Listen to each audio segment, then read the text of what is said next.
¿Ahora me pueden escuchar? Sí, ¿Me escuchan? Sí, doctor. sí, Ya, doctor, se lo perfecto. escucha. Buenas tardes, estimados alumnos. Vamos a proceder con las clases, ¿ya? Apaguen Sí, sus, doctor. apaguen sus micrófonos que se está interfiriendo la señal, ¿sí? Gracias. Bien, de acuerdo a la programación teníamos las clases de antiinflamatorios no esteroides y la clase de analgésicos de acción central, las cuales vamos a pasar a desarrollar, ¿sí?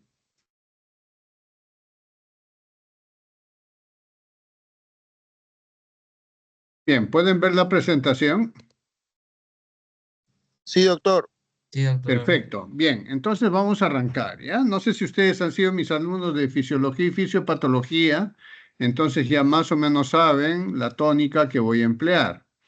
Entonces vamos a ir por partes. La primera clase de hoy es analgésicos antiinflamatorios no esteroides. El acrónimo, la abreviación AINES, significa eso.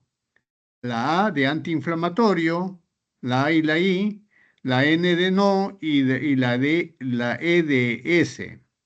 Entonces, vamos a hablar de los antiinflamatorios no esteroides. El mismo título de esta clase hace inferir de que hay otros antiinflamatorios que pueden ser los antiinflamatorios esteroides, de la cual van a tener una clase especial. En esta clase vamos a tocar los antiinflamatorios no esteroideos. Dentro de la gran rama de antiinflamatorios del curso de farmacología hay dos grandes grupos de antiinflamatorios, ¿no? Los antiinflamatorios no esteroides, de los cuales vamos a hablar hoy, y los antiinflamatorios esteroideos o corticoides, derivados de la cortisona. Ambos grupos tienen diferentes tipos de acción, diferentes indicaciones, diferentes efectos secundarios. Por lo tanto, son dos grupos farmacológicos diferentes. Hoy nos vamos a ocupar de los antiinflamatorios no esteroideos. Vamos a ver algunas generalidades. Los AINES son un grupo heterogéneo de compuestos con estructuras químicas diferentes, ¿ya? Eso hay que tener en cuenta. Sin embargo, a pesar de tener estructuras químicas diferentes, disfrutan de algunas cosas comunes. Por ejemplo, su mecanismo de acción. Cuando ustedes escuchen que una sustancia X le dicen que es un antiinflamatorio no esteroideo, es un medicamento que tiene pues el mismo mecanismo de acción de este grupo. Tiene las mismas propiedades. Disfrutan también de más o menos similares efectos terapéuticos e indicaciones, e incluso comparten algunas reacciones adversas o reacciones secundarias. Entonces, esta lámina servirá para definir a los AINES. Repito, son un grupo heterogéneo de fármacos que tienen estructuras químicas diferentes, pero a pesar de ello, disfrutan en común el mecanismo de acción, las propiedades, los efectos terapéuticos y las indicaciones, junto con las reacciones adversas y reacciones secundarias. Vamos a ver cuál es el mecanismo de acción de los antiinflamatorios no esteroides. Claramente tiene dos formas de actuar, mecanismos de acción. Mecanismos de acción periféricos, que son los predominantes. Por eso también, por su propiedad analgésica, se les ha llamado en algún momento analgésicos periféricos, ¿ya? Pero hay que considerar también que a pesar de que el mayor porcentaje, más del 80% de su acción es periférica, tienen una acción central. Cuando decimos mecanismo de acción periférico, nos estamos refiriendo a los tejidos. Cuando nos referimos a los mecanismos de acción central, nos estamos refiriendo a una acción en el sistema nervioso central. Recuerden ustedes por fisiología que el sistema nervioso tiene dos grandes divisiones. El sistema nervioso central, que está compuesto por el cerebro, el tronco cerebral, el cerebelo y la médula espinal. Y el sistema nervioso periférico está constituido por las raíces nerviosas y los nervios que salen de la médula espinal. ¿Ya? Entonces, sistema nervioso central, encéfalo y médula espinal, y sistema nervioso periférico, las raíces nerviosas que van hasta los mismos tejidos. Entonces, el mecanismo de acción de los AINES se puede dividir en dos partes. Una acción periférica, que es la que actúa en los tejidos lesionados, ahí donde se produce la lesión, y mecanismos centrales, una acción a nivel del sistema nervioso central. Ya vamos a ver cómo. Hay que recordar que ustedes en fisiología han estudiado, o en fisiopatología, han estudiado la cascada de la inflamación. Hasta antes de 1971, o sea, ya hace más de 50 años, se pensaba que cuando uno tenía una inflamación tenía los signos visibles: dolor, calor, edema, enrojecimiento. Así se definía la inflamación antes de 1971, pero el doctor Vane, un médico inglés, descubrió que esto se producía por una serie de eventos fisiopatológicos que al final lo que veíamos era lo que llamamos la inflamación, o sea, el dolor, el enrojecimiento, la hinchazón y la impotencia funcional. Este doctor descubrió, y por cierto Vane es ganador de un premio Nobel, descubrió que una lesión sobre la membrana celular, ¿de qué lesión estamos hablando? Una lesión física, una lesión mecánica, una lesión con quemadura de fuego o de agua hirviendo, una infección, ¿no es cierto? Una enfermedad autoinmune, eso es una lesión que ataca esencialmente a la membrana de las células de los tejidos. Saben ustedes que en la membrana celular de los tejidos está compuesta por dos capas de lípidos de cadena larga, que son los fosfolípidos, que están en la membrana celular. La lesión, al dañar la membrana celular, activa una enzima que se llama la fosfolipasa A2, la cual desprende, a modo de una enzima, el ácido araquidónico. El ácido araquidónico proviene de la membrana celular del tejido donde ha habido una lesión. De ahí se desprende el ácido araquidónico. El ácido araquidónico es el sustrato para que actúe la ciclooxigenasa número 2, que es otra enzima, que es finalmente la que produce prostaglandinas inflamatorias y que produce lo que nosotros vemos como dolor, calor, edema y eritema. Aquí es donde actúan básicamente los AINES. Sin embargo, esta ciclooxigenasa 2, siendo una ciclooxigenasa, como ustedes, inducida por un daño, por eso se llama ciclooxigenasa 2 o inducida, está asignada por el cromosoma 1. Pero normalmente y fisiológicamente nosotros tenemos a la ciclooxigenasa 1. La ciclooxigenasa 1 es una ciclooxigenasa constitutiva que está en el cromosoma número 9. La ciclooxigenasa 1 sirve para convertir al ácido araquidónico en prostaglandinas fisiológicas. Quiere decir que existen en nuestro cuerpo naturalmente. ¿Y sirven para qué? Para producir la broncodilatación, para producir la filtración glomerular, para producir la protección de la mucosa gástrica, aumentando la producción de bicarbonato y moco gástrico. Entonces, esta ciclooxigenasa 1 es constitutiva, está en nuestra constitución. Se ha postulado igualmente una ciclooxigenasa 3, que estaría también constitutiva, que estaría ubicada en el sistema nervioso central y cardiovascular, y ya lo vamos a ver esto. Pero fíjense acá, el ácido araquidónico entonces es sometido a la ciclooxigenasa en general, la 1 y la 2, y es posible la 3, pero también otra enzima, que es la lipoxigenasa, y que va a producir los leucotrienos que están relacionados con las alergias y la inflamación de tipo crónica.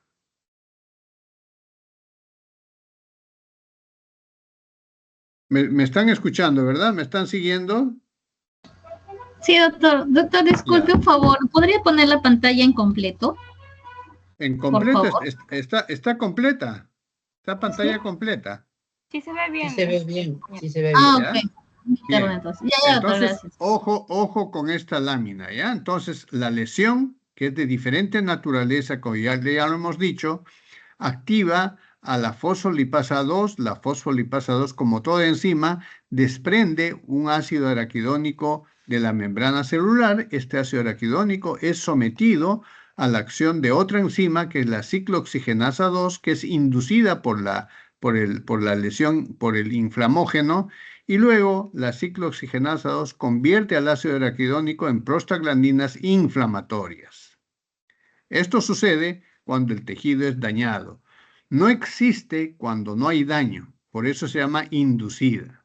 Y la ciclooxigenasa 1 es así, es fisiológica, por eso se llama constitutiva y es signada por otro cromosoma, el cromosoma 9. ¿Y para qué sirve esta ciclooxigenasa 1? Para que fisiológicamente produzca las prostaglandinas fisiológicas que sirven para la broncodilatación, para la filtración glomerular, para la protección de las mucosas, para el inicio de trabajo de parto, para la eyaculación, para eventos fisiológicos. ¿Ya? Les decía también que se ha postulado una ciclooxigenasa 3, que es constitutiva y que actúa en el sistema nervioso central y cardiovascular, produciendo una especie de analgesia, o sea, dolor.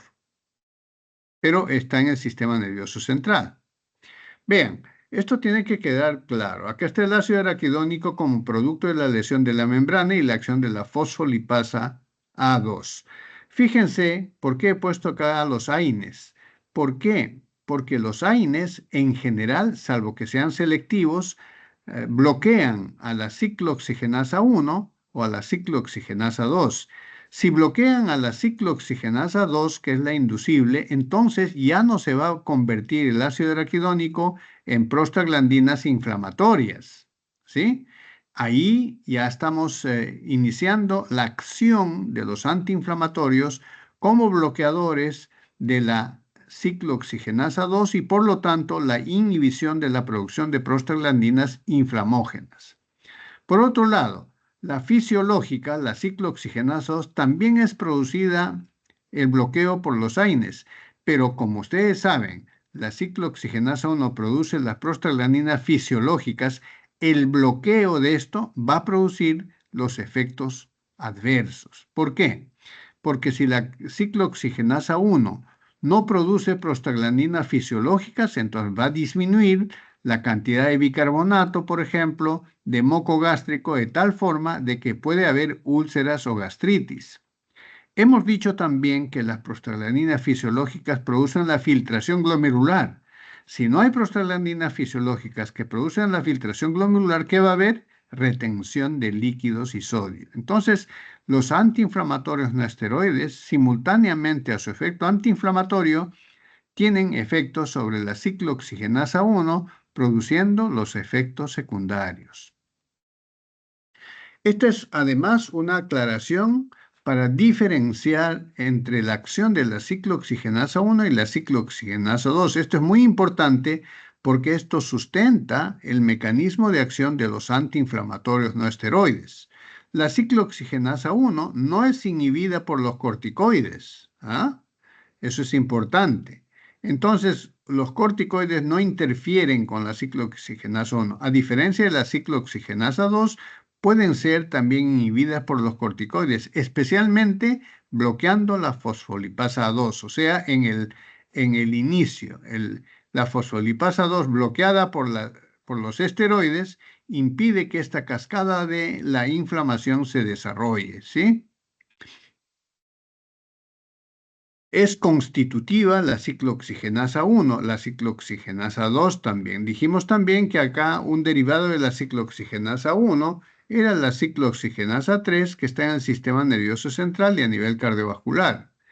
Se encuentra en la mayoría de los tejidos, particularmente en las plaquetas, produciendo el tromboxano, que como saben por fisiología es la prostaglandina que produce la agregación plaquetaria y sirve para inhibir las hemorragias, ¿sí? En el estómago aumentan la producción de bicarbonato y de moco gástrico de tal forma de que el estómago está protegido del ácido clorhídrico que naturalmente hay en el estómago. En el riñón permiten la filtración glomerular y la formación de la orina. En los pulmones producen la broncodilatación. En los órganos genitales internos producen la ovulación, la dilatación, el inicio de la dilatación para el parto, ¿ya? También producen la eyaculación en el varón. La inhibición de la ciclooxigenasa por los AINES produce efectos adversos. Claro, es fácil comprender.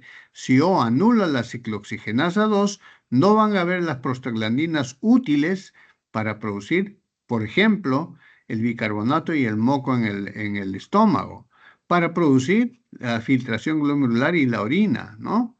Entonces, eso va a hacer que se retenga agua y se produce edemas o insuficiencia cardíaca porque la volemia se aumenta, ¿sí? En cambio, la ciclooxigenasa 2, que es inducida por los estímulos inflamógenos, que son los daños y lesiones en la membrana celular, son, a diferencia de la ciclooxigenasa 1, que es constitutiva, es inducible. Sin embargo, la ciclooxigenasa 2 también es constitutiva en el sistema nervioso central y en el corazón. Ya vamos a ver cuál es el impacto de esta acción. Es constitutiva para bloquear la ciclooxigenasa 2, consecuentemente inhibir la prostaglandina I. ¿Para qué sirve la prostaglandina I? Para dilatar los vasos. Si nosotros bloqueamos la producción de prostaglandina, prostaciclina, que dilata los vasos, entonces, ¿qué vamos a tener? Va a haber una vasoconstricción y, por lo tanto, agregación plaquetaria y, por lo tanto, coágulos en las coronarias o en el sistema nervioso central en el cerebro. Por lo tanto, puede producir infarto de miocardio y accidente cerebrovascular. Sin embargo, también hay una acción analgésica antiinflamatoria. Cuando decimos analgesia, estamos diciendo disminución del dolor. Cuando decimos antiinflamatoria, estamos diciendo disminución del dolor, disminución de la hinchazón, disminución del enrojecimiento y restitución de la funcionalidad. Por ejemplo, si yo me golpeo el tobillo, voy a tener una hinchazón, ahí está el edema. Se va a volver rojo, ahí está el eritema. Se va a estar caliente, ahí está el calor. Y además, ese tobillo no va a funcionar bien, por lo tanto, hay impotencia funcional. Bien, entonces ya hemos dicho que el mecanismo de acción principal de los antiinflamatorios es el bloqueo de las prostaglandinas, la inhibición de la producción de las prostaglandinas por consecuencia de la inhibición de la ciclooxigenasa. Si la ciclooxigenasa es bloqueada por los antiinflamatorios no esteroides, se bloquea subsecuentemente la producción de prostaglandinas y hay un efecto antiinflamatorio. Ya no va a haber esas prostaglandinas que producen el dolor, el calor, el rubor y el edema y la impotencia funcional, ¿no? ¿Está bien? Bien. Pero eso basados, cuando decimos ciclooxigenasa en general, estamos incluyendo la 1 y la 2. Pero la acción antiinflamatoria es el bloqueo de las prostaglandinas que son producidas por la ciclooxigenasa 2. Porque el bloqueo de la ciclooxigenasa 1, ustedes saben que va a producir los efectos secundarios, porque esta es constitutiva y fisiológica.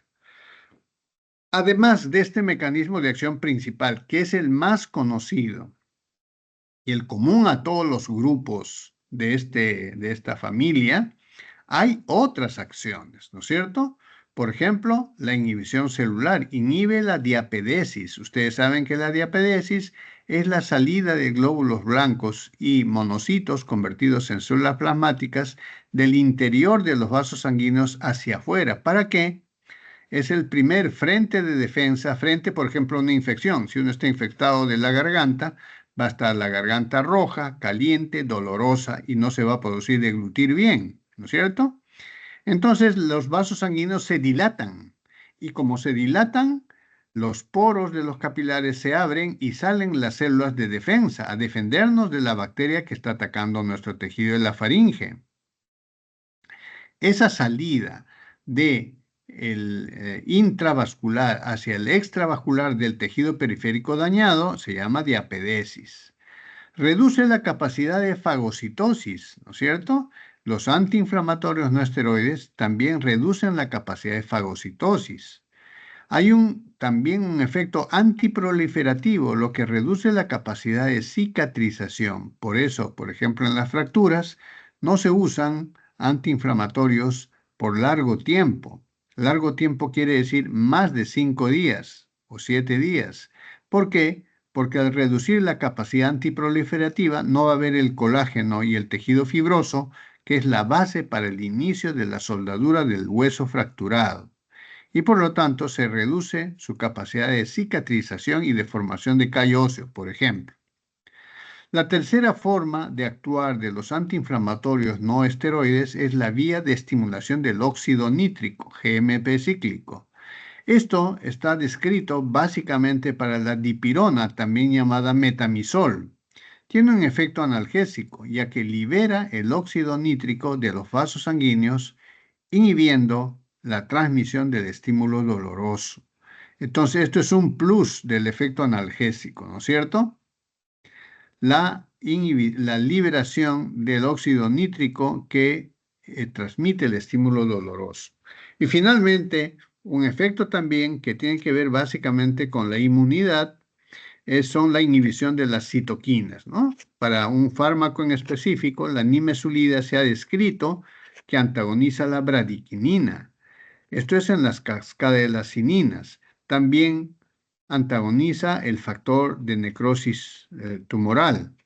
Y los factores estos dos factores, tanto la bradiquinina como el factor de necrosis tumoral, producen hiperalgesia. Entonces, todos sus mecanismos están orientados a disminuir el efecto inflamatorio de las lesiones o noxas sobre el tejido. Recuerden, básicamente, aunque no dejen de considerar la acción 2, 3 y 4, el efecto principal es la inhibición de la producción de prostaglandinas por bloqueo de la ciclooxigenasa.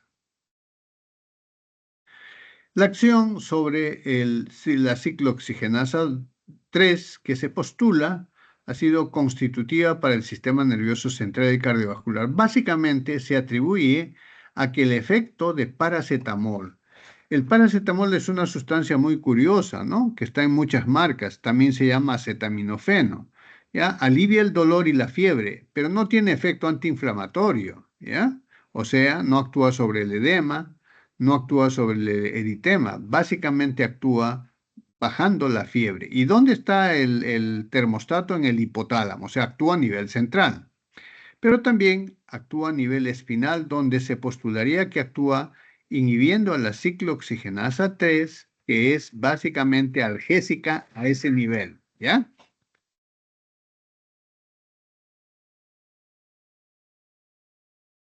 Mecanismo de acción antipirética. El mecanismo de acción antipirética, pues, es un mecanismo de acción central de los antiinflamatorios no esteroideos.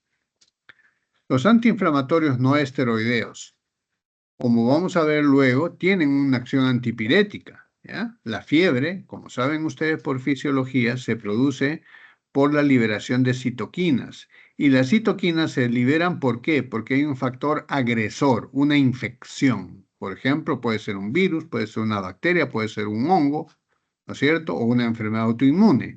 Liberan citoquinas, ¿no? Aquí hay diferentes clases de citoquinas.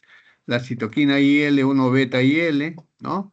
El interferón alfa y beta, el factor de necrosis tumoral.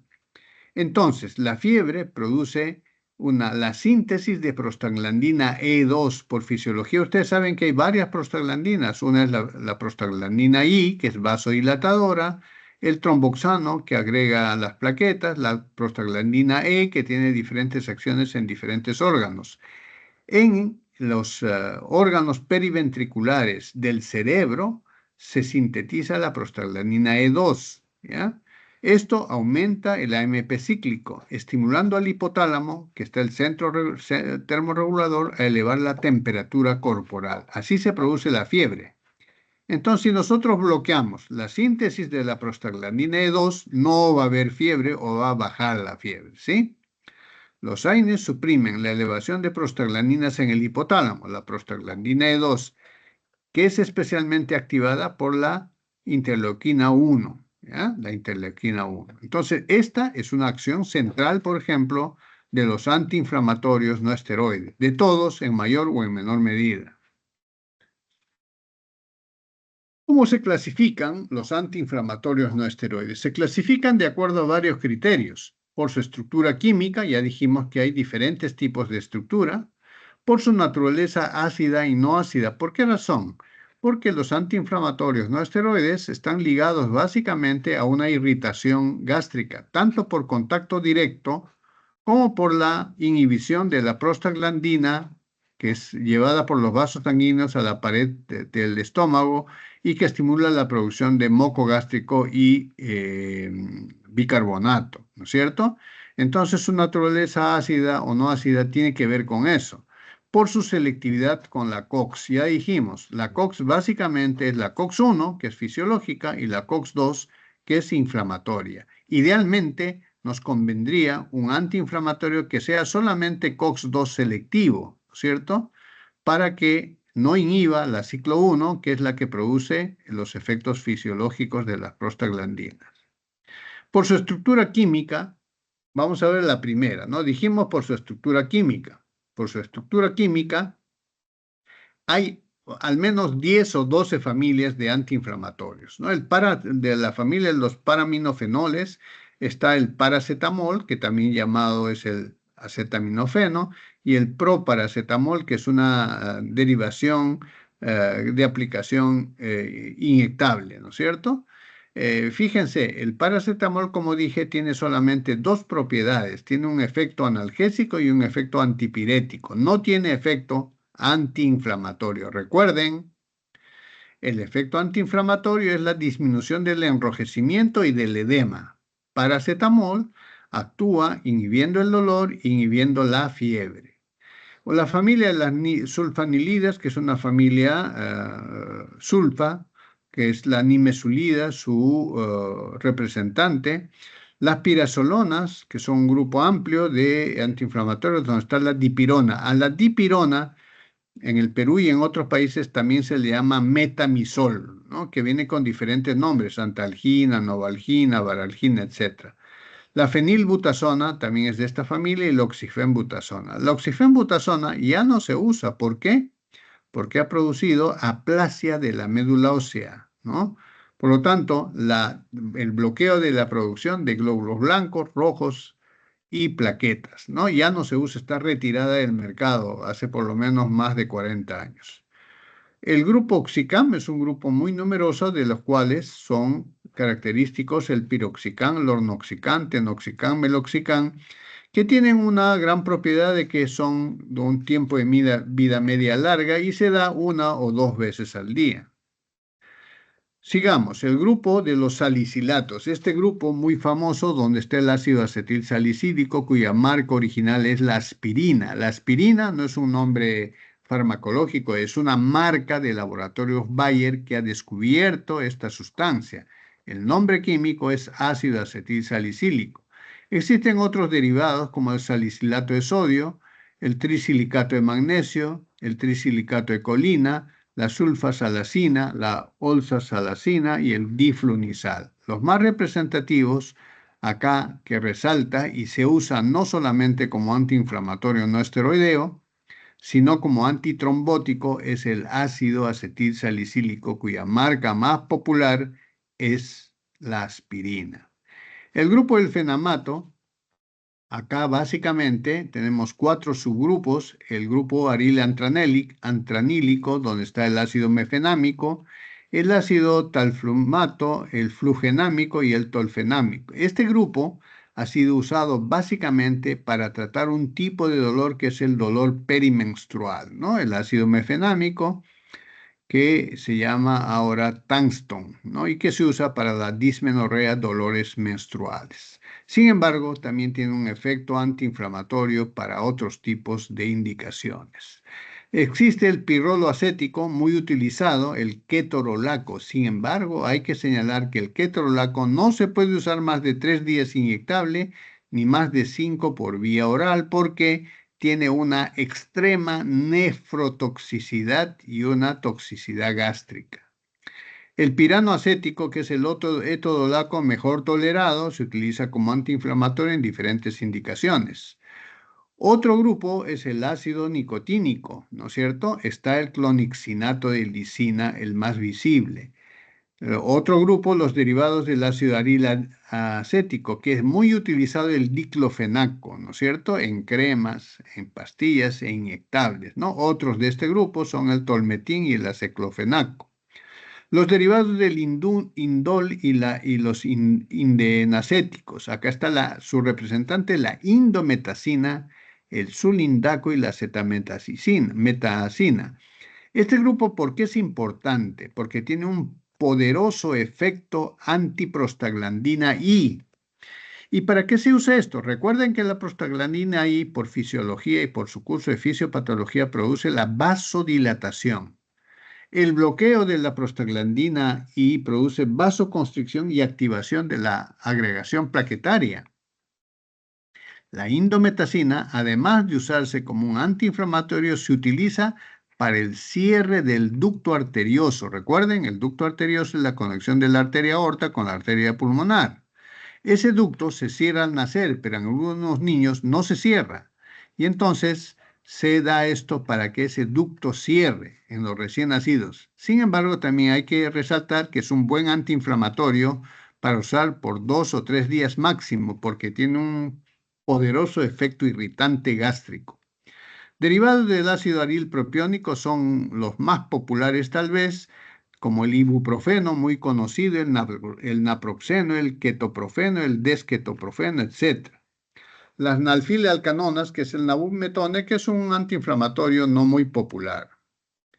Este grupo es un grupo importante. Apareció en el Perú hace más o menos unos 10 años, más o menos 10, 15 años. Es el grupo de los COXIP. ¿Por qué se llaman así? Porque son inhibidores selectivos de la COX-2. Dijimos, qué bueno, porque la COX-2 es la ciclooxigenasa que produce las prostaglandinas inflamógenas.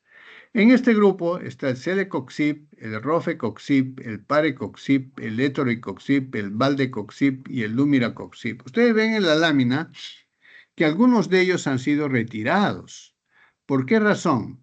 Porque han producido, en el caso de rofecoxib y valdecoxib, han producido infarto de miocardio, ¿no es cierto? Infarto de miocardio. ¿Por qué?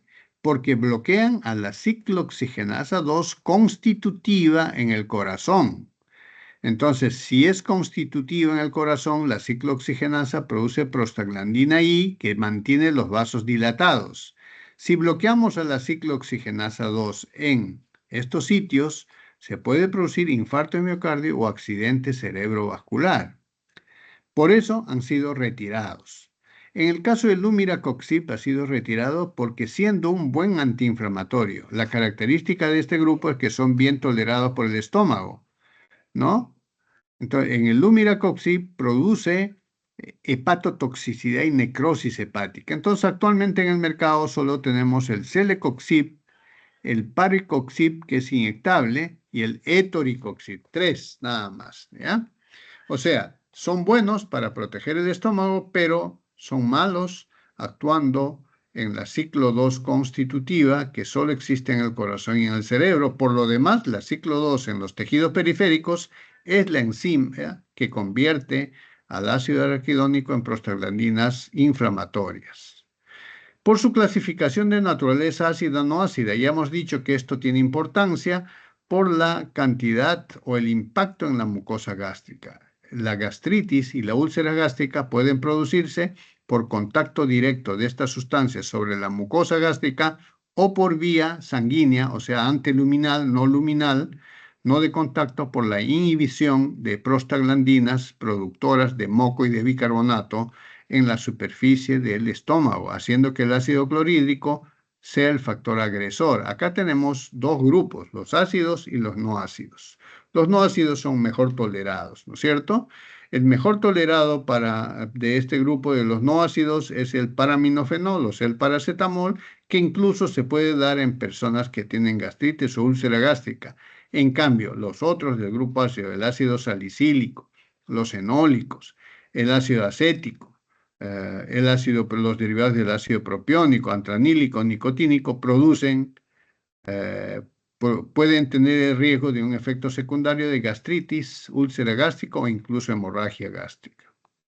Por la selectividad COX-2, entonces tenemos básicamente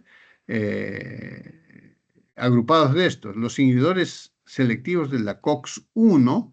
Fíjense, acá esto es muy interesante. Hemos dicho que los antiinflamatorios no esteroides bloquean la producción de tromboxano, ¿no es cierto? ¿Y para qué sirve el tromboxano? Para que cuando uno tiene una herida, las plaquetas se agreguen y bloqueen la hemorragia, ¿no es cierto? O sea, disminuye la coagulabilidad de la sangre. ¿Por qué? Porque tiene un efecto, el tromboxano, agregante plaquetario. Si nosotros bloqueamos al tromboxano, vamos a producir un efecto antiagregante plaquetario. ¿Y para qué sirve esto? Para los pacientes con coronariopatías, donde el ácido salicílico a dosis menores de 100 miligramos por día puede producir un efecto antiagregante plaquetario y reducir el riesgo de trombosis coronaria o trombosis en el sistema nervioso central. Ojo, ¿ya?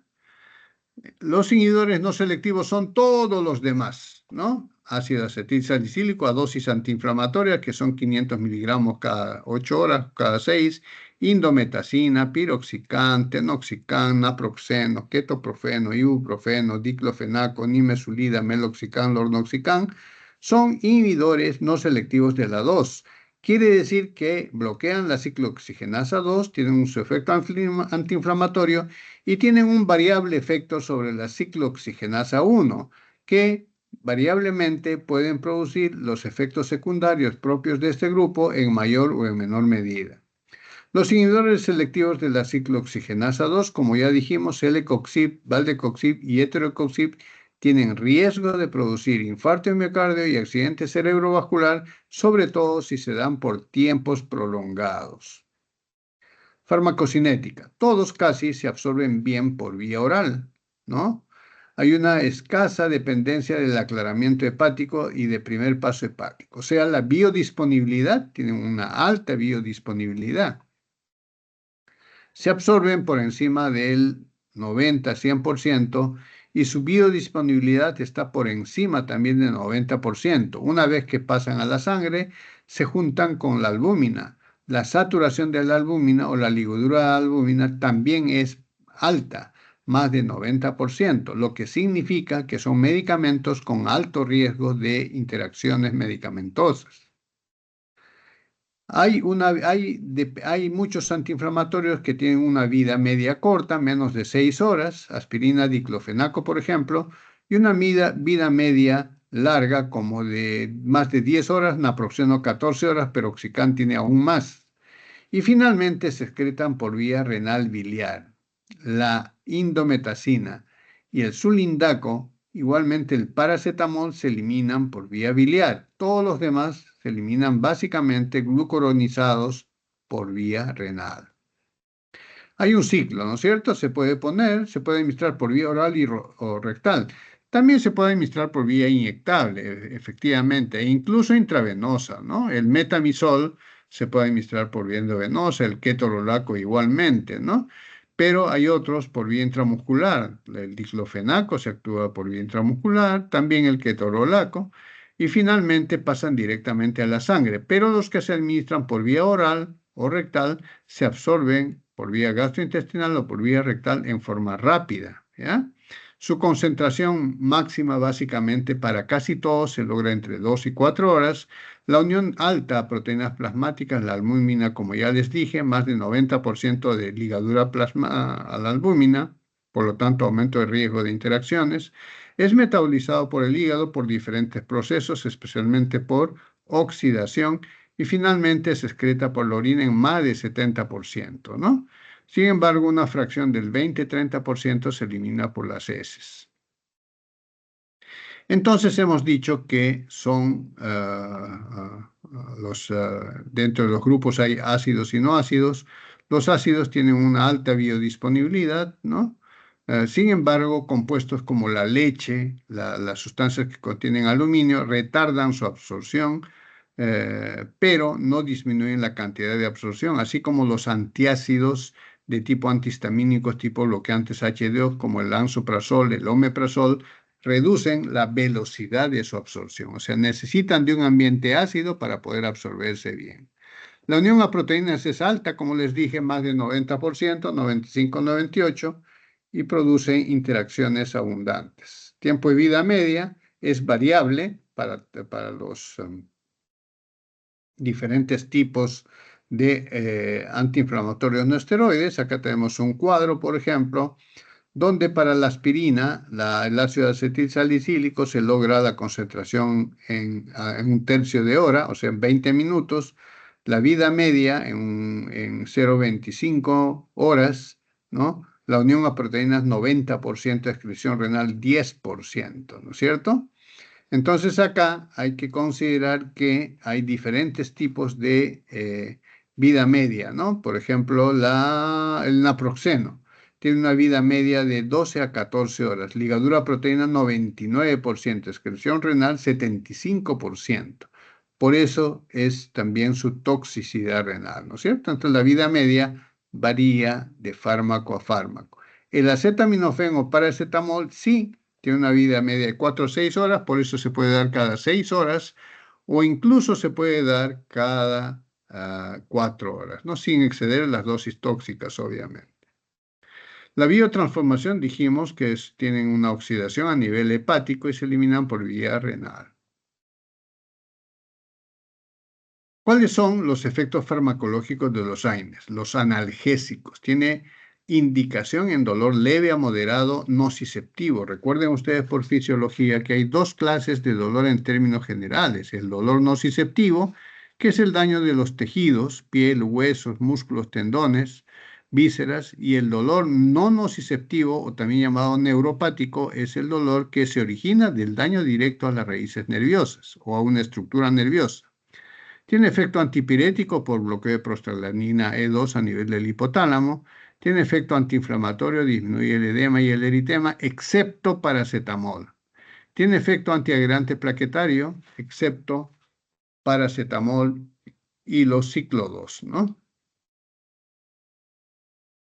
Las indicaciones terapéuticas son muy amplias, pero básicamente son dolores por su intensidad de tipo leve a moderado. Por su duración, básicamente para dolores agudos y crónicos. Agudo es un dolor menor de 3 meses, crónico es mayor de 3 meses, ¿no? Indicaciones específicas de fiebre, artritis reumatoide, osteoartritis, dolor postoperatorio, indicaciones ginecológicas como la dismenorrea, ya vamos a ver luego esto un poco más ampliado, cefalea migraña, odontalgias y prevención de trombosis coronaria, con aspirina como antiagregante plaquetario, ¿no? Esta es la escala analgésica de la OMS que clasifica el dolor básicamente en leve, moderado y severo. Dice que para el dolor leve el escalón 1 es AINES y adyuvantes, o sea, por ejemplo, corticoides, antiespasmódicos, que no tienen un efecto analgésico directo, sino indirecto.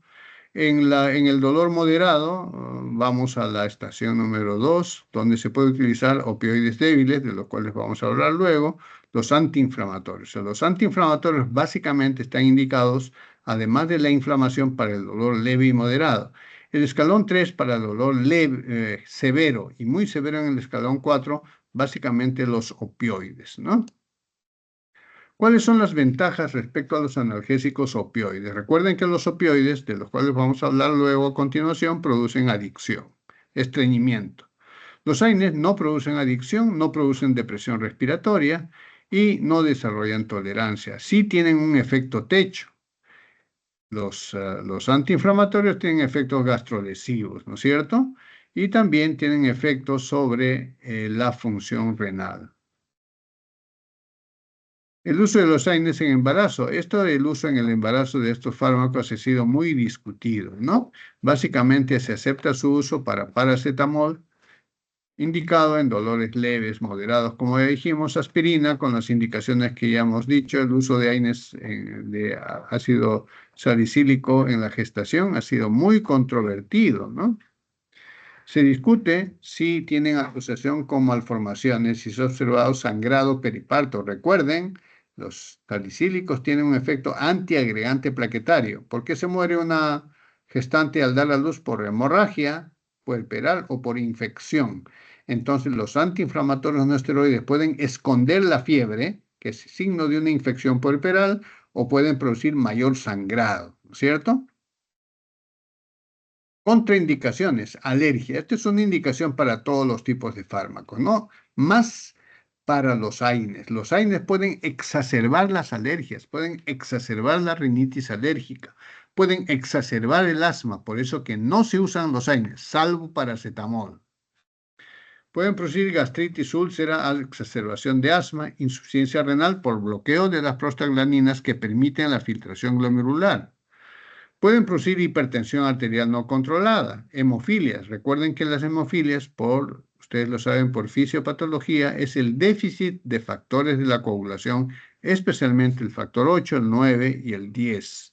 Si nosotros tenemos un paciente hemofílico, tiene las plaquetas abajo, su sangre tiene alta anticoagulabilidad. Entonces, si nosotros le damos un fármaco con efecto antiagregante plaquetario, el paciente puede sangrar y tener hemorragias. Reacciones adversas, ya lo hemos descrito: úlcera gástrica, toxicidad renal, exacerbación de cuadros de hipertensión arterial e insuficiencia cardíaca, trastornos hemorragíparos por efecto antiagregante plaquetario, alergia, exacerbación de asma, y también se han dicho que tienen aplasia anular, especialmente los derivados de la pirazolona, ¿no? Agranulocitosis, que es la disminución de los neutrófilos, anemia y trombocitopenia. Nivel de gastrosalividad. Dijimos que los coxib, o sea, el celecoxib, etoricoxib, son mejor tolerados para el estómago. Luego viene el diclofenaco, el ibuprofeno y el naproxeno. Todos los demás tienen riesgo mayor. El nivel de gastrolesividad de paracetamol no existe, por lo tanto, ya lo dijimos, puede utilizarse en un paciente con gastritis o con úlcera gástrica. Hay toxicidad renal de la mayoría de ellos, ¿no es cierto? Básicamente se disminuye el filtrado glomerular, y el filtrado glomerular quiere decir eliminación de sodio y agua. Si no se elimina sodio y agua, va a haber hipervolemia, exacerbación de la hipertensión arterial y hasta insuficiencia cardíaca, ¿no? Puede también además producir necrosis papilar renal y síndrome nefrótico. Dosis y tiempo dependientes, sin diferencias, ¿no?, entre las clases de AINES, excepto, repito, paracetamol, ¿cierto? Puede causar esta toxicidad a la primera dosis o a la segunda o a la tercera. No se ha establecido eso, pero hay un dicho con este medicamento: tiene que darse por el tiempo mínimamente necesario y en la dosis más baja que sea efectiva. Riesgo cardiovascular, ya lo dijimos, aterotrombóticos, especialmente con el celecoxib, el etoricoxib y el valdecoxib cuando se dan en forma prolongada. Aumento de la hipertensión arterial, y básicamente el riesgo cardiovascular es menor con naproxeno y ibuprofeno. El riesgo medio es alto con los diferentes coxib y diclofenaco. El resto tiene un riesgo medio. El riesgo de eventos, si bien es cierto que los coxib protegen la mucosa gástrica, su riesgo cardiovascular los hace no muy libres de usarlos. Hay que tener siempre cautela, ¿no? Riesgo hepático, rara, y toxicidad hepática en cirróticos, coxib, por poco tiempo. Acá el que más necrosis hepática ha dado ha sido lumiracoxib, que era un excelente antiinflamatorio con buena protección hepática, pero producía necrosis hepática. Y eso es lo que ha hecho que se retire este medicamento del mercado, ¿no? Anemia, básicamente por microhemorragias digestivas, y esto no sucede mucho con los coxib, porque ya dijimos que los coxib son mejor tolerados por la mucosa gástrica, ¿no? En enfermedad de intestino irritable, hay que evitar los AINES. En el embarazo, todas las drogas en el embarazo son clasificadas de acuerdo a su riesgo por la FDA, ¿no es cierto? A, bien toleradas, hasta X medicamentos que han demostrado básicamente poseer un efecto deleterio sobre el recién nacido. Por lo tanto, tienen que usarse con cautela durante el embarazo. Están asociados con aborto cuando son usados en periodo periconcepcional.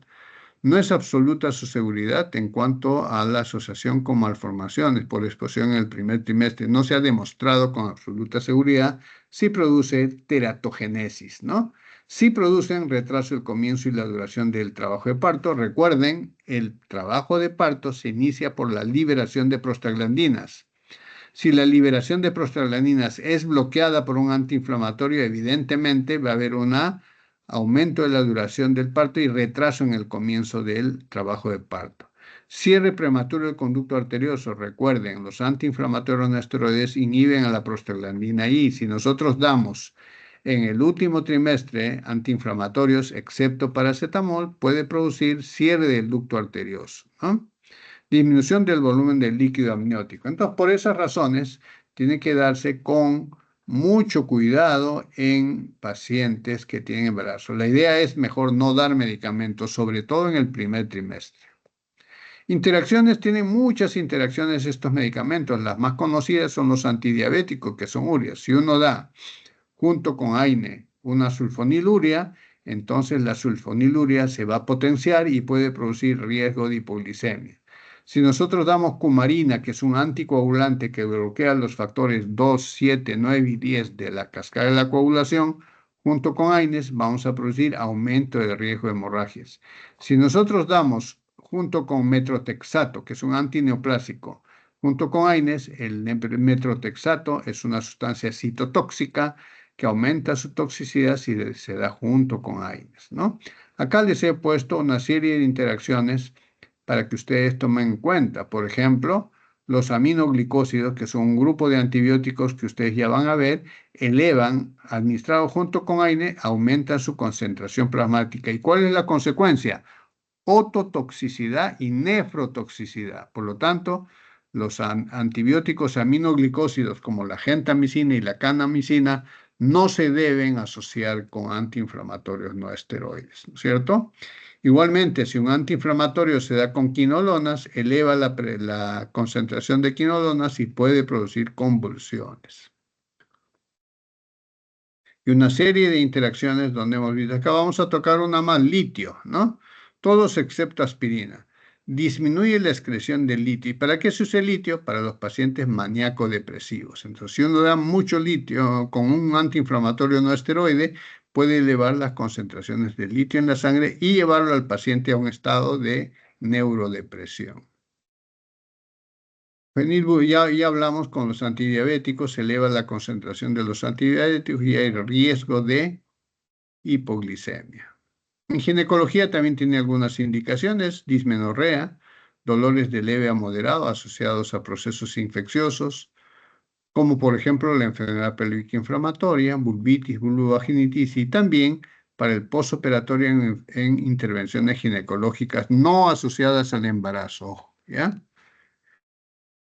Acá hay una serie de fármacos que les he puesto. Paracetamol, que es el más usado. Lo más resaltante de esta lámina es no dar más de 4 gramos diarios porque produce hepatotoxicidad, ¿cierto? Las sobredosis producen hepatotoxicidad mortal. Cuando superan los 4, del 4 a 10 gramos, se produce gran lesión hepática. El antídoto para esto es acetilcisteína por vía endovenosa o por vía oral. Los salicilatos igualmente se utilizan como antiinflamatorios a diferentes dosis, básicamente 325 hasta 650 en adultos y en niños de 50 a 75, sobre todo para la enfermedad de Kawasaki, que es la indicación precisa de la aspirina en niños, ¿no? No se recomienda su uso en el primero ni en el tercer trimestre por lo que hemos comentado, el riesgo de hemorragias maternas y neonatales. El diclofenaco, el más usado. En el mundo, básicamente, el 80% del consumo de los antiinflamatorios está dado por aspirina, naproxeno, ibuprofeno, diclofenaco. Básicamente esto. Y paracetamol, ¿no? Los demás se utilizan en forma muy marginal, ¿ya? Acá les he puesto algo de ibuprofeno, igualmente, que se utiliza para la fiebre y para el tratamiento de la inflamación. Naproxeno, que es uno de los más usados, y la dipirona o metamizol. Acá quiero detenerme así unos minutos. Este medicamento fue suspendido por un tiempo porque se le atribuía aplasia medular tal como a su hermano de grupo, que es la oxifenbutazona. Pero se hizo un estudio con gran cantidad de pacientes llamado el estudio Boston, ustedes lo pueden buscar, donde se demostró que metamizol sí estaba asociado con cierto impacto sobre la médula ósea para producir aplasia medular, pero 1 en 1 millón, y por lo tanto eso fue despreciable y volvió al mercado, ¿no? Porque medicamentos como el cloranfenicol, las quinolonas y otros medicamentos pueden producir aplasia o impacto en la médula, disminución de los glóbulos blancos, incluso en menor porcentaje que el metamizol. Entonces, el medicamento para que salga al mercado tiene que seguir las fases de estudios clínicos 1, 2, 3, y en la fase 4, que es la fase post-comercialización, se determina su impacto en grandes números de pacientes y se toman medidas de farmacovigilancia. Se utiliza mucho en Latinoamérica y en Europa como antipirético y como analgésico. En cambio, en Estados Unidos no se usa la dipirona porque, según ellos, el metamizolodipirona está asociado con una reacción de agranulocitosis, pero en personas de raza caucásica. Ketorolaco, solamente para decirles que es un potente analgésico antiinflamatorio no esteroide para dolores moderados. Se utiliza básicamente de forma inyectable y de forma oral, pero este es el antiinflamatorio con mayores efectos secundarios que todos los demás. Por eso se ha limitado su uso a no más de 2 días por vía endovenosa y no más de 5 días por vía oral. ¿Sí? Como dice al final de la lámina, es el AINE con más efectos secundarios: úlcera gástrica, insuficiencia renal, exacerbación de asma fatal, etc. Celecoxib es otro muy usado, es del grupo de los coxib. Sin embargo, usados a largo plazo pueden estar asociados con infarto de miocardio y accidente cerebrovascular, ¿no? Sin embargo, es muy bien tolerado por el estómago, o sea, es con una reducido riesgo de hacer gastritis o úlcera gástrica, ¿no? Sin embargo, después del 6.º mes de uso en forma crónica, especialmente en pacientes con artritis reumatoide, puede producir, tal igual que diclofenaco, efectos renales, efectos cardiovasculares. Pero es uno de los más usados por su buena tolerancia gástrica, ¿no? Bien, esta ha sido la clase de antiinflamatorios no esteroideos. Si ustedes tienen alguna pregunta, podemos resolverlo. Justo hemos tomado nuestra hora para este capítulo. Voy a enviar la presentación a su delegada para que comparta la presentación con todos ustedes, ¿sí? ¿Tienen alguna Doctor, pregunta? Adelante, doctor, una adelante, les pregunta. escucho. A ver. Si bien el paracetamol no tiene todas las propiedades de una AINE, ¿el paracetamol también causa daño gástrico como úlcera o algo? No. El paracetamol, o también llamado acetaminofeno, es un medicamento que solo tiene efecto analgésico y antipirético, ¿ya? No sirve para disminuir el edema ni el enrojecimiento, ¿ya? Y tiene una característica: es de la familia de los no ácidos y además de eso es muy bien tolerado por el estómago. No tiene efecto sobre la coagulación, tampoco. O sea, no produce riesgo de trombosis. Y es un medicamento muy bien tolerado. Está indicado incluso en pacientes con gastritis y úlcera gástrica. No hay efecto secundario gastrolesivo con acetaminofeno o paracetamol. Gracias, doctor. ¿Otra? No, de nada. ¿Tienen otra pregunta? Bien, entonces avanzamos con la otra clase de analgésicos de acción central, ¿ya? Fíjense, estos analgésicos actúan. Finalmente, les digo, los analgésicos antiinflamatorios no esteroides actúan en el sitio del dolor. ¿Cómo calman el dolor? Inhibiendo a las prostaglandinas que estimulan las terminaciones nerviosas del dolor, ¿sí? ¿Por qué se produce el dolor en la inflamación? Porque se producen prostaglandinas producidas por la ciclo 2 y que impactan a los receptores dolorosos de la piel, por ejemplo, ¿no es cierto? Entonces, si nosotros bloqueamos su producción, ya no va a haber prostaglandina que impacta estas terminaciones, se acabó el dolor. Pero también bloquean la prostaciclina y eso significa que cuando en la inflamación hay vasodilatación, y la vasodilatación ¿qué hace? Que se escapen los líquidos hacia el tejido del entorno y producen edema. Eso también se inhibe y el vaso vuelve a su calibre normal. ¿Y por qué se calienta? Porque los líquidos salen fuera. ¿Y por qué se ve rojo? Porque el contenido del vaso sanguíneo dilatado, la pared del vaso se hace más delgada y por lo tanto el rojo de los glóbulos rojos se transparenta. Por eso está rojo el tejido, está caliente por la salida de los fluidos, está hinchado por la salida de los fluidos y duele porque hay estimulación de las terminaciones nerviosas periféricas, ¿sí? Por eso también se les ha llamado analgésicos de acción periférica. En cambio, los analgésicos de acción central, que vamos a hablar luego, actúan a nivel nervioso central, en la médula espinal o en el sistema encefálico. Muy bien. Vamos con la otra clase.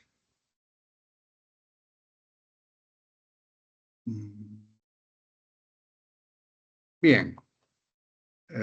Voy a compartir. ¿Ya? ¿Están viendo la presentación todavía? Todavía, doctor. Ya, a ver.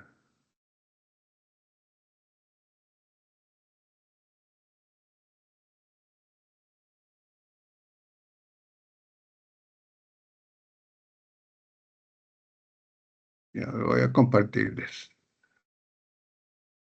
Bien, en este grupo básicamente están los analgésicos opioides, ¿no es cierto? Los analgésicos opioides. Ahora sí se ve, ¿verdad? Sí, doctor. Bien, entonces dentro de este grupo de los analgésicos de acción central, básicamente vamos a hablar de los analgésicos de la familia opioide. Evidentemente hay otros fármacos que tienen también acción central, que tienen un efecto analgésico. Me refiero a algunos anticonvulsivantes como la pregabalina, la gabapentina, el topiramato, la lamotrigina, ¿ya? Pero esos son primariamente anticonvulsivos y secundariamente analgésicos que actúan a nivel central. Los descritos como analgésicos de acción central típicos son los opioides, que tienen una propiedad primaria de analgesia, ¿sí? Vamos a ponerlo en pantalla completa. Bien, vamos a hablar entonces de los opioides. Vamos a definir primero qué cosas son opioides y qué cosas son opiáceos, ¿no? Se llaman opioides, pongan mucha atención, a todas aquellas sustancias tanto endógenas como exógenas, naturales, semisintéticas o sintéticas, que producen efecto de tipo morfina, o sea, efecto analgésico, por interaccionar con los receptores opioides. Y además son desplazables por el antagonista naloxona. ¿Qué quiere decir esto? Si digo todas aquellas sustancias tanto endógenas como exógenas. Endógenas quiere decir que mi propio organismo los produce. Efectivamente, nuestro cuerpo, nuestro sistema nervioso central produce opioides endógenos. De lo que vamos a hablar nosotros son de los opioides exógenos, o sea, los que son producidos fuera de nuestro cuerpo de diferentes orígenes, de tipo natural, sintético, semisintético, etc. Y que tienen un efecto analgésico, ojo, y que son desplazables de su receptor por el antagonista naloxona. En cambio, los opiáceos son todos los derivados del jugo del opio. ¿Qué cosa es el opio? Es el jugo del fruto verde de la amapola, tengan o no actividad analgésica. Hay algunos que son de tipo fenantrénico y bencilioxoquinolínico, que actúan de los receptores opioides también, pero además de ser analgésicos, son antiespasmódicos, por ejemplo, ¿no? Opioides exógenos. Vamos a hablar primero de estos, ¿no? Se obtienen del jugo de frutos verdes de la amapola, Papaver somniferum, ¿no? Acá está la amapola, ¿no es cierto? Es la amapola, su fruto verde. Esta resina que sale se llama opium. Opium quiere decir jugo, ¿no es cierto? Y de este opium se separan dos familias de alcaloides, los fenantrénicos, que tienen efecto analgésico y que son parte de los opioides, que es morfina 10%, codeína, metilmorfina 0,5% y tebaína 0,2%. Estos son sustancias del grupo fenantrénicos, ¿no es cierto? Y estos tres, la morfina y la codeína, son de forma natural. El otro grupo es el benzilisoquinolínicos con efectos antiespasmódicos. Acá tenemos la papaverina, noscapina, todo esto está contenido en el opio, en este juguito que inicialmente es blanco, se oxida y luego es pardo negruzco, ¿no es cierto? Esta es la amapola. Los opioides, en cambio, endógenos son producidos por diferentes regiones del sistema nervioso, ¿no? Son de varios tipos, ¿no? Las de la proencefalina, donde está la encefalina, que se producen en diferentes sitios del cerebro, especialmente el sistema límbico y alta dorsal de la médula espinal. La prodinorfina, que produce la dinorfina y otras, básicamente actúan en los receptores kappa. Recuerden, los receptores opioides, lo saben por fisiología y por fisiopatología, son de varios tipos. Los que están relacionados con el dolor son el mu, delta y kappa, ¿no es cierto?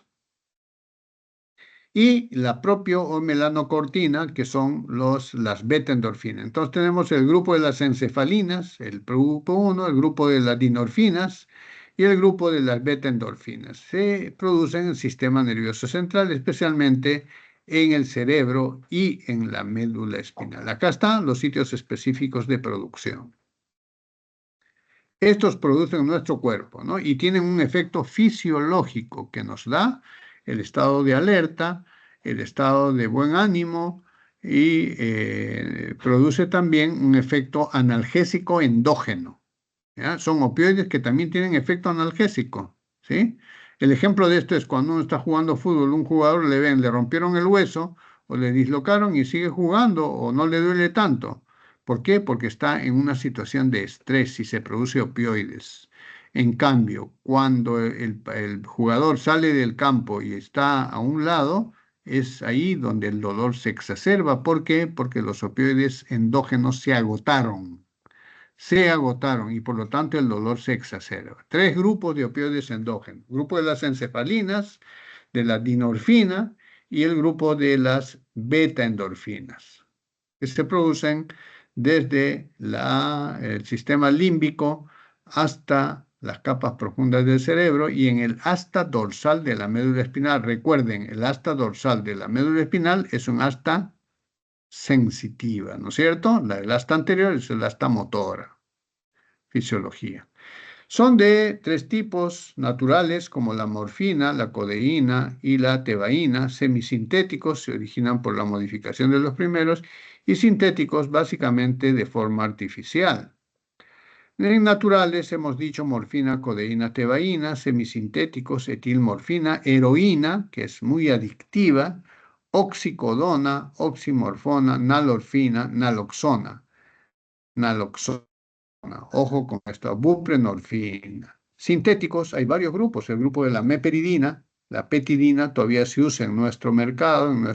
El fentanilo, el alfentanil, el sulfentanil, básicamente se utilizan en anestesia y en ventilación mecánica como parte de la pseudoanestesia. Sin embargo, ustedes habrán escuchado, el fentanilo es una droga ahora de abuso.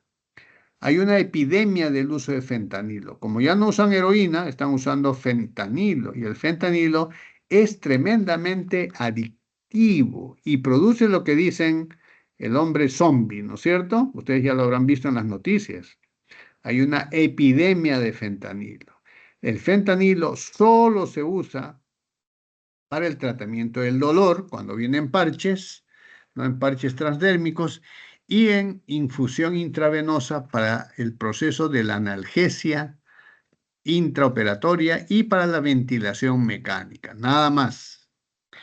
Acá quiero llamar su atención de que hay dos opioides, el difenoxilato y la loperamida. Estos no se utilizan como analgésicos, se utilizan como inhibidores de la diarrea porque producen la contracción del esfínter rectoanal, de tal manera de que son como un tapón, ¿no?, para la diarrea. De hecho, los egipcios lo usaron de esta manera.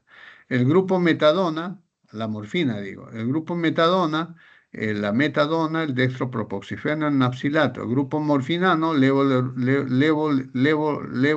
levolorfano, dextrometorfano. El dextrometorfano también se utiliza no como además de analgésico, como antitusígeno, porque inhibe el centro de la respiración.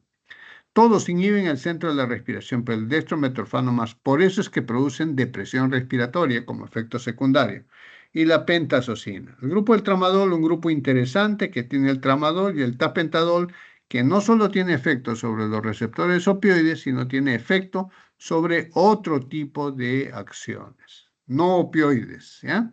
Recuerden que dijimos, todos estos medicamentos opioides actúan en los receptores mu delta kappa, pero el grupo de tramadol, a pesar de que actúa en los receptores mu delta kappa, también actúa de forma no opioide. Si ustedes le dicen que hay un analgésico opioide que se llama ABZ y le dicen cuál es su mecanismo de acción, la respuesta es actúan sobre los receptores opioides mu delta kappa. Pero en el caso de tramadol, actúan sobre los receptores mu delta kappa en un 30-35% y de otra manera no opioide en un 65-70%. Acción opioide, ya lo dijimos, en el sistema nervioso central, entendiendo sistema nervioso central como el encéfalo y la médula espinal, receptores mu delta kappa. Y también, así como dijimos, de los antiinflamatorios tienen un 80% o más de acción periférica en el sitio de la lesión, los analgésicos de acción central tienen un 90% de acción en el sistema nervioso central, pero también tienen una acción a nivel periférico, en algunas raíces nerviosas. Actúan en los receptores de 4 formas: agonistas, estimulando, y estos son los analgésicos. Los agonistas parciales también tienen efecto analgésico. Los agonistas antagonistas, que tienen un efecto estimulante sobre el receptor y bloqueador del receptor, ¿no? Entonces, tienen que tener más efecto agonista sobre el efecto antagonista para tener un efecto analgésico. ¿Y para qué sirve la parte antagonista, dirán ustedes? Para reducir los efectos secundarios propios de los opioides. Y los antagonistas, que bloquean la acción del agonista, es decir, si un agonista produce analgesia, efecto estimular a un receptor mu, o sea, siendo agonistas, entonces, si nosotros tenemos un antagonista, vamos a sacar a este opioide de los agonistas, produciendo la vuelta del dolor. ¿Pero para qué se hizo esto? Para bloquear los efectos secundarios de los agonistas, especialmente la depresión respiratoria. Dijimos que esta es una acción opioide cuando actúan en el sistema nervioso central en los receptores mu delta kappa, pero también el grupo tramadol tiene una acción no opioide, un mecanismo de acción. ¿Y en qué consiste?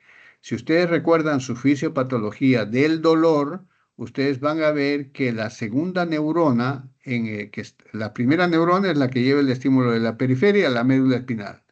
Y de la médula espinal hacia el encéfalo hay la segunda neurona, hacia el hipotálamo, hacia el tálamo óptico, perdón. En esta sinapsis de la primera y la segunda neurona que se producen en el asta dorsal de la médula espinal, actúan el sistema encefalinérgico y monoaminérgico. Entonces, ¿qué hace tramadol? Estimula la acción inhibe la recaptación de noradrenalina y serotonina en el haz descendente inhibitorio del dolor. Haciendo que la norepinefrina y la serotonina tienen un efecto analgésico también que actúa a este nivel. Tapentadol, en cambio, solo actúa inhibiendo la recaptación de norepinefrina en la médula espinal. O sea, si hay más noradrenalina y serotonina en esa sinapsis entre la primera y la segunda neurona, va a disminuirse la intensidad del dolor que llega a la médula espinal, ¿ya? Entonces, esta acción es no opioide, es propia de tramadol y tapentadol. Los dos están en el mercado peruano. Receptor mu, ya hemos visto de dónde se ubican. Acá tenemos con más detalle dónde están estos receptores, ¿no? En diferentes sitios, ¿no? Mu, delta y kappa, ¿no? Kappa es básicamente está en la amígdala, tálamo, hipotálamo y sustancia gris, ¿no? Estos son los sitios específicos de la acción, de la ubicación de los receptores opioides del sistema nervioso central. ¿Cuál es el mecanismo de acción? Básicamente producen un mecanismo externo. Acá está el receptor opioide, donde se junta, por ejemplo, la morfina y activa una serie de eventos intracelulares para producir finalmente la estabilización de esta membrana. ¿Y para qué sirve? ¿De qué membrana estamos hablando? De la membrana de una célula nerviosa. Repito, ¿ya? La siguiente lámina va a estar con detalle, pero es bueno que comprendan esto. El opioide actúa en el receptor opioide, digamos el receptor mu.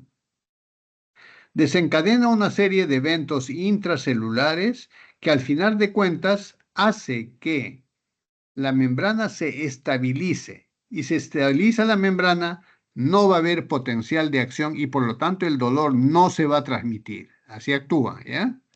Veamos con detalle.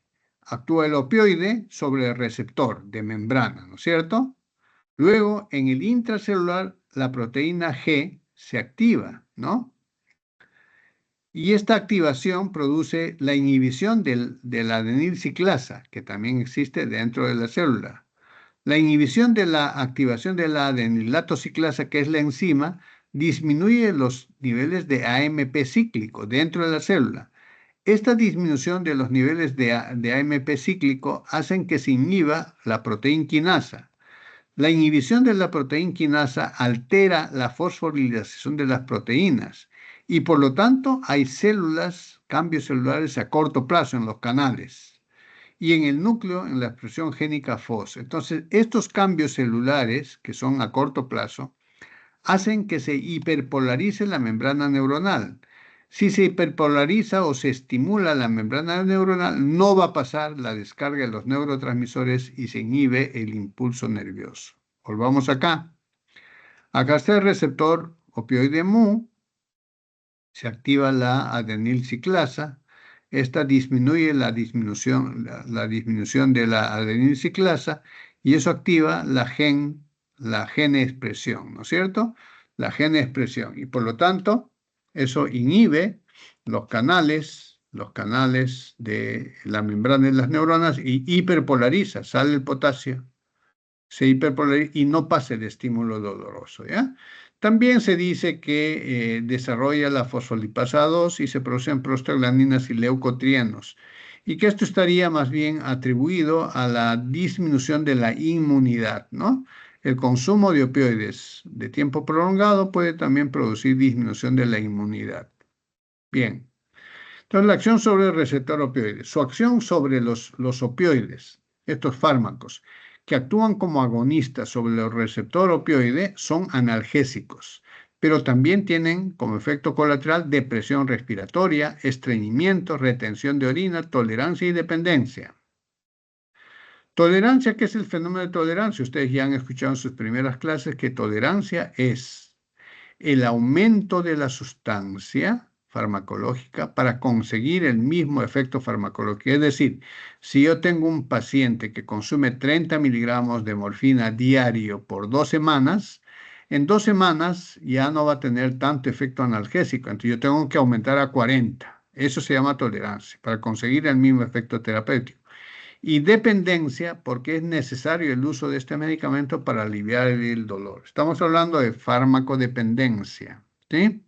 No estamos hablando de adicción todavía, de dependencia. Entonces, la adicción, como ustedes saben, tiene 3 pilares. 1, el fármaco que produce dependencia. 2, la estructura de la personalidad deficiente y un entorno hostil. Esas 3 cosas crean un paciente adicto, que ya no usa la droga, que ya no es dependiente de la droga para calmar su dolor, sino para estar en un estado de disforia, o sea, falsa alegría o falso bienestar.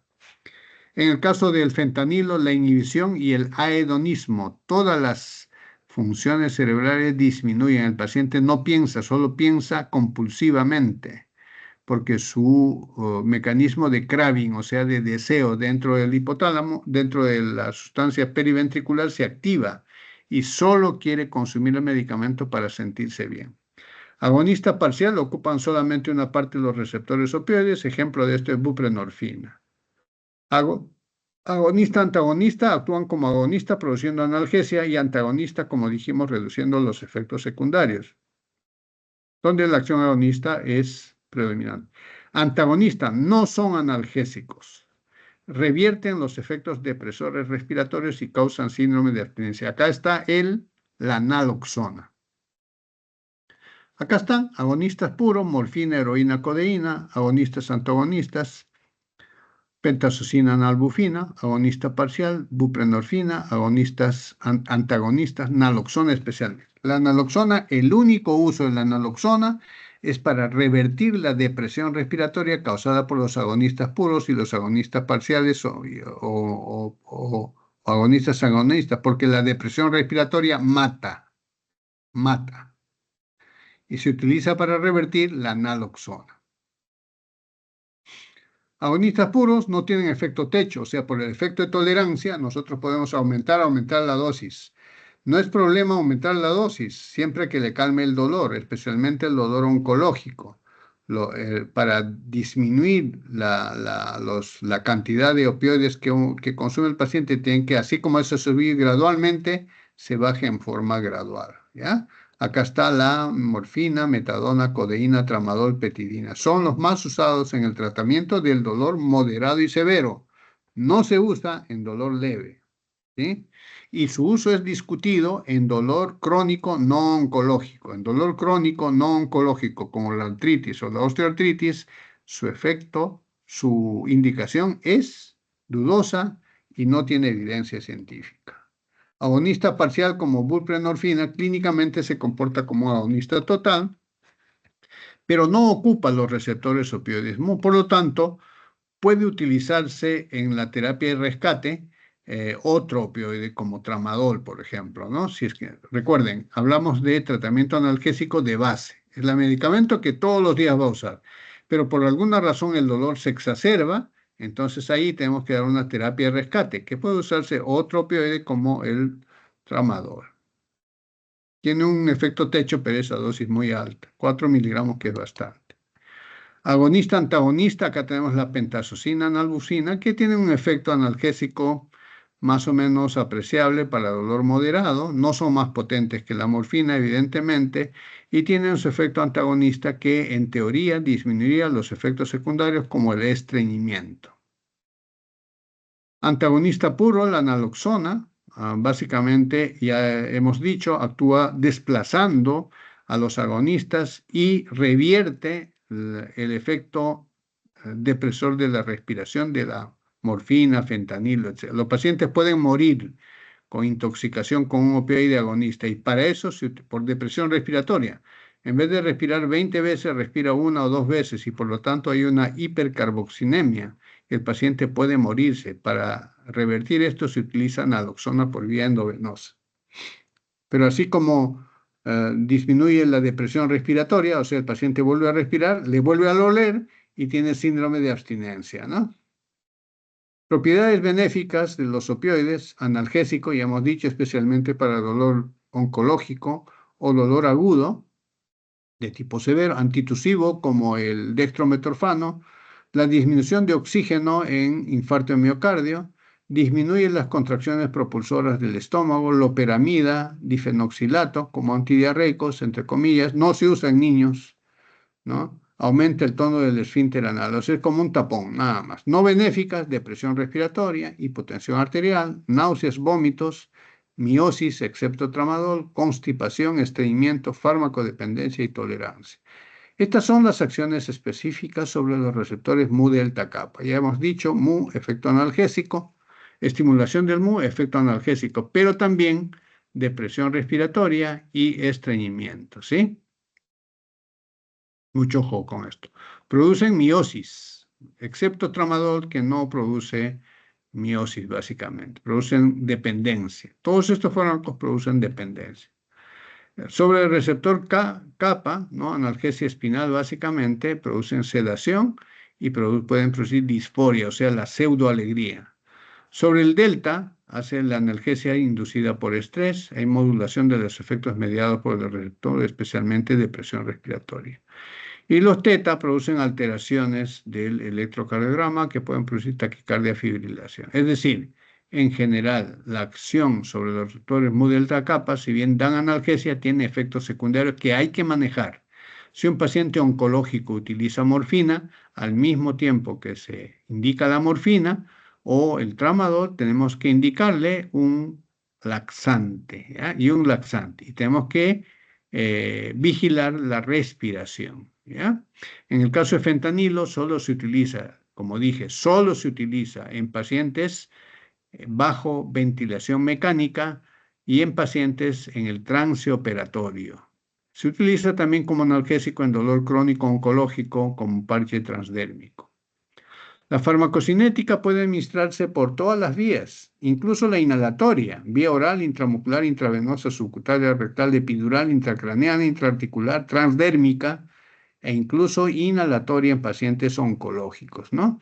Tiene una absorción completa del tracto gastrointestinal, pero tiene un alto efecto de primer paso. Es decir, si nosotros administramos morfina 100 miligramos por la boca, se absorbe todo, va al hígado y castiga el 50% y solamente tiene una biodisponibilidad de 50%, ¿no? A diferencia de tramadol, que es 60-70% a la primera dosis y 100% a la segunda dosis. O sea, tramadol casi no tiene efecto de primer paso, ¿no?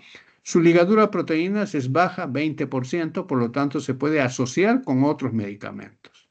Se metaboliza en el hígado por glucuronización y se elimina por vía renal, a diferencia de la buprenorfina, que se elimina por vía biliar y que estaría indicado en pacientes con insuficiencia renal. Ojo con esto, ¿ya?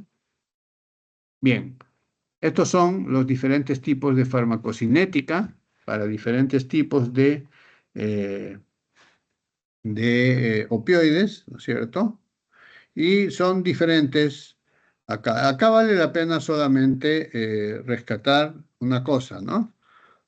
Acá vamos a tener el concepto de opioide equivalente. Todos estos medicamentos, el de comparación es como el metro, la morfina, ¿no es cierto? Entonces vamos a establecer medicamentos más potentes que morfina y menos potentes que morfina.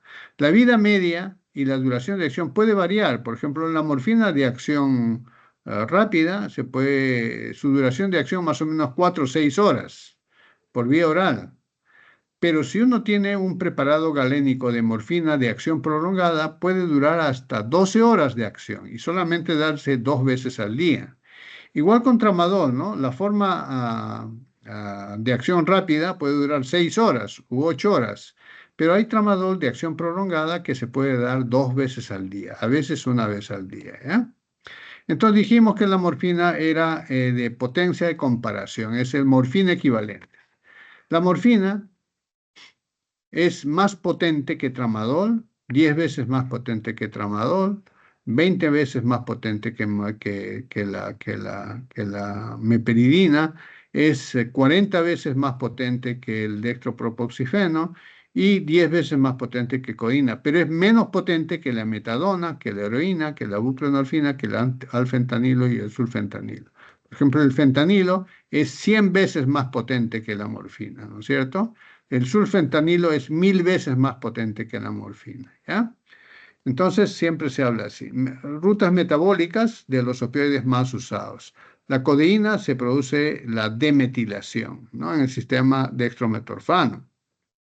La metadona puede producir el síndrome de abstinencia si se asocia con antirretrovirales para el SIDA y la rifampicina, que es un antibiótico. El tramadol se produce, su forma activa es el demetiltramadol, que es un metabolito activo y tiene básicamente mayor relevancia analgésica. Entonces, todo esto ocurre en el hígado, ¿sí? La codeína se demetila, la metadona se metaboliza muy rápido cuando se usa con antirretrovirales y rifampicina, ¿no? Y produce síndrome de abstinencia. El tramadol se demetila y adquiere su forma de mayor potencia, ¿no?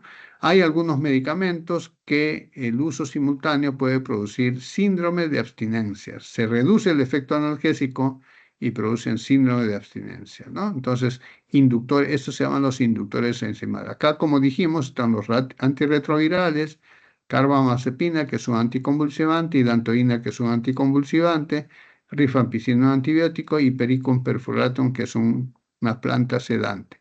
Y los inhibidores de la citocromo, entonces disminuyen el metabolismo, por lo tanto, prolongan su vida media, prolongan su efecto analgésico, pero también elevan el riesgo de depresión. Acá hay fármacos como eritromicina, ketoconazol, fluoxetina, ranitidina, quinina, melatonina, hay hasta el jugo de ajo y de toronja. Interacciones con algunos medicamentos, acá esto vamos a pasarlo rápidamente, salvo que vamos a utilizar, solamente quiero resaltar acá la interacción con alcohol. La interacción con alcohol produce depresión respiratoria fatal. La interacción con tranquilizantes como benzodiazepinas, diazepam, dihidroazepam, lorazepam, producen depresión respiratoria y producen muerte por depresión respiratoria. El uso concomitante con antidiarreicos producen estreñimiento y colon tóxico. También producen retención de orina. Hay interacciones positivas, por ejemplo, uno puede asociar opioides con AINES. ¿Para qué? O con paracetamol, para disminuir la cantidad de opioides y disminuir los efectos secundarios de los opioides. Asociado a gabapentinoides como gabapentina y pregabalina, disminuye también el efecto secundario de los opioides, pero también amplían su espectro. Agarran dolor neuropático. Los opioides, salvo paracetamol, salvo tramadol y tapentadol, tienen efectos sobre dolor neuropático. Los otros antiinflamatorios no tienen efectos sobre dolor neuropático, ¿ya? La naloxona y la naltrexona que se usa, la naltrexona se usa para los adictos al alcohol, ¿no? Para disminuir el craving, o sea, el deseo compulsivo. Y la naloxona se utiliza básicamente para reducir el riesgo de, o para tratar pacientes intoxicados con opioides que tienen depresión respiratoria. Los acidificantes de la orina como la vitamina C, entre otros, ¿no?, producen aumento de la secreción de metadona, por lo tanto pueden producir el regreso del dolor y también síndrome de abstinencia, síndrome de supresión. Esta laminita es interesante, ¿no? Porque acá está básicamente lo que se llama las indicaciones aceptadas, ¿no? DCNO es dolor crónico no oncológico, ¿no? Su uso en el dolor crónico no oncológico no tiene evidencia científica. Por ejemplo, ¿cuál es el dolor crónico no oncológico? Osteoporosis, cefaleas migrañas, lupus eritematoso, espondiloartrosis, dolor en las extremidades debido a arteriopatía isquémica, dolor crónico asociado a úlceras por decúbito. En esos casos no hay evidencia del efecto positivo de los opioides, ¿no? En cambio, hay evidencia científica, más o menos 4 a 12 semanas, para polineuropatía diabética, especialmente tramadol, tapentadol, otros síndromes de dolor neuropático. Acá se pueden asociar tramadol con gabapentina o con pregabalina para tratar esto, ¿no? Lumbalgias con componente neuropático, osteoartritis, ojo, estamos hablando de 4 a 12 semanas, ¿ya? Está contraindicado en cefaleas de tipo primario, ¿no? Está contraindicado en fibromialgia, que es ahora un dolor tan común y tan... En pancreatitis crónica, ¿por qué está contraindicado los opioides? Porque los opioides producen contracción del esfínter de Oddi. Y si el esfínter de Oddi se contrae, no va a salir ni los jugos pancreáticos ni la bilis. Y por lo tanto va a haber ictericia y va a haber pancreatitis, ¿ya? Entonces está indicado básicamente en el dolor crónico, oncológico y en el dolor neuropático. Acá básicamente es algo igual de lo que hemos hablado, dolor agudo también, dolor perioperatorio, dolor por cáncer, ya lo hemos visto, dolor en cuidados paliativos, o sea, aquellos pacientes con cáncer que ya no se puede curar, dolor por quirúrgico en una duración breve, no más de 7 días, dolor de infarto en miocardio, solo en el evento, dolor en quemados, esto es un dolor muy fuerte, de tipo mixto, neuropático y nociceptivo, y en anestesia general balanceada, especialmente fentanilo, remifentanil, sulfentanil. Tiene también indicaciones no analgésicas en el tratamiento sintomático de la tos, como el dextrometorfano, tratamiento sintomático de la diarrea como difenoxilato y loperamida, como regulador hemodinámico en niños con crisis de cianosis, en aquellos niños que tienen tetralogía de Fallot, que es una alteración congénita y que da crisis de cianosis severa en niños que tienen esta condición, y disnea por insuficiencia ventricular izquierda. Indicaciones de los opioides en grupos especiales, ¿no? Geriatría, artrosis. Es una indicación, sin embargo, que tiene que observarse muy cercanamente porque puede producir a veces complicaciones. Recuerden que estos medicamentos tienen también un efecto hipnótico, o sea, producen somnolencia. Y en un paciente geriátrico puede caer y puede tener fracturas patológicas. En oncología es la indicación por antonomasia, en cirugía, en traumatología, en quemados. Algunas indicaciones de ginecología, por ejemplo, histerectomía, cirugía de piso pélvico, dolor por endometriosis vulvovaginal. Estamos hablando de dolores agudos, ojo, ¿ah? La restricción esencial es para dolores crónicos no oncológicos, donde el abuso y la adicción pueden ser un gran problema. Indicaciones específicas, bueno, esto ya lo hemos dicho.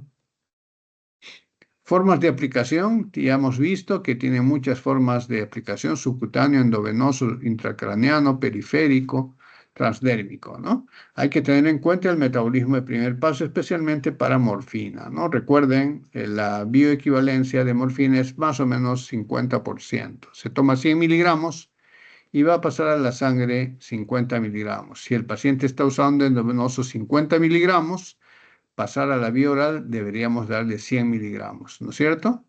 Pero si un paciente que está recibiendo 50 miligramos por la boca y nosotros le ponemos 100 a la vena, lo intoxicamos. Recuerden, la biodisponibilidad es cuando se administra por vía oral. La morfina, por ejemplo, cuando pasa al estómago se absorbe 100%, va al hígado y se inactiva 50, pasa a la sangre 50 miligramos. Eso es su bioequivalencia. Si damos por vía endovenosa, ya no vamos a pasar por la boca, ni por el estómago, ni por el hígado. Vamos a ir directamente a la sangre. Entonces, solo daremos 50 miligramos. Efectos adversos, ya lo hablamos bastante. No vamos a repetir. Solamente que hay que dar laxante cada vez que se indica opioides, ¿ya? Y en algunos casos también hay que asociar antivomitivos como el dimendrinato, la clorfenamina. ¿Por qué? Porque, por ejemplo, en el caso de la morfina o el tramadol o la meperidina producen náuseas y vómitos. Entonces, a este paciente teníamos que darle el laxante, antiemético y el analgésico, ¿ya?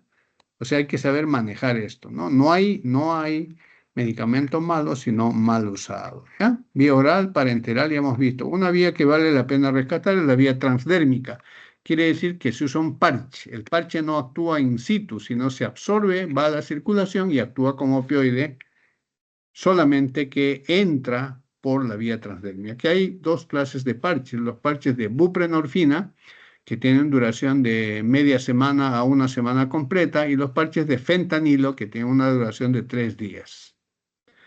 Tratamiento transdérmico. Estas son las dosis, no voy a repetir, están perfectamente anotadas ahí. Esto es la dosis equivalente a morfina, ¿no? Ya les dije, ¿no? La dosis equivalente, DEM quiere decir dosis equivalente a morfina, ¿no? Equivale, por ejemplo, 60 miligramos a 200. Acá, básicamente, esto es para saber cuando uno rota, básicamente. Esto no les va a servir mucho pero es una forma de pasar de un opioide a otro. Si uno está utilizando tapentadol, por ejemplo, 200 miligramos al día, y quiero pasar a morfina, entonces hemos dicho que morfina es 10 veces más potente que tramadol. Entonces, en vez de darle 100 miligramos de tramadol, le doy 10 miligramos de morfina. Es la dosis equivalente a morfina. Así es como se mide, ¿ya? Efectos adversos en el embarazo básicamente no se usa porque puede producir todo esto, ¿no? Placenta previa, ruptura prematura de membranas, parto prematuro, bajo peso al nacer, preeclampsia, muerte intrauterina, hemorragia postparto, síndrome de abstinencia en el recién nacido, ¿no? En madres adictas generalmente, ¿no? Que tienen esa adicción. En el recién nacido hay pues hipertonía, temblores. En el recién nacido, el sistema nervioso autónomo, bostezos, congestión nasal. En el aparato gastrointestinal, diarrea, regurgitación, succión excesiva. Son los niños ansiosos, ¿no? Estos niños son los recién nacidos básicamente de madres adictas a la heroína, ¿ya? A la heroína. depresión respiratoria. Entonces, ¿qué se hace cuando un recién nacido nace de una mamá con heroína? Hay que darle al niño morfina en dosis decrecientes para combatir el efecto de abstinencia que va a tener el recién nacido, porque el efecto de abstinencia puede matarlo. Entonces hay que darle morfina y luego empezar a bajar, a bajar, a bajar. En la parte de teratogénesis, las opioides están clasificados como riesgo X, riesgos fetales claramente demostrados que superan el beneficio, ¿ya? Está entre el D y el X, por lo tanto, no se usa mucho en pacientes gestantes. Muy bien.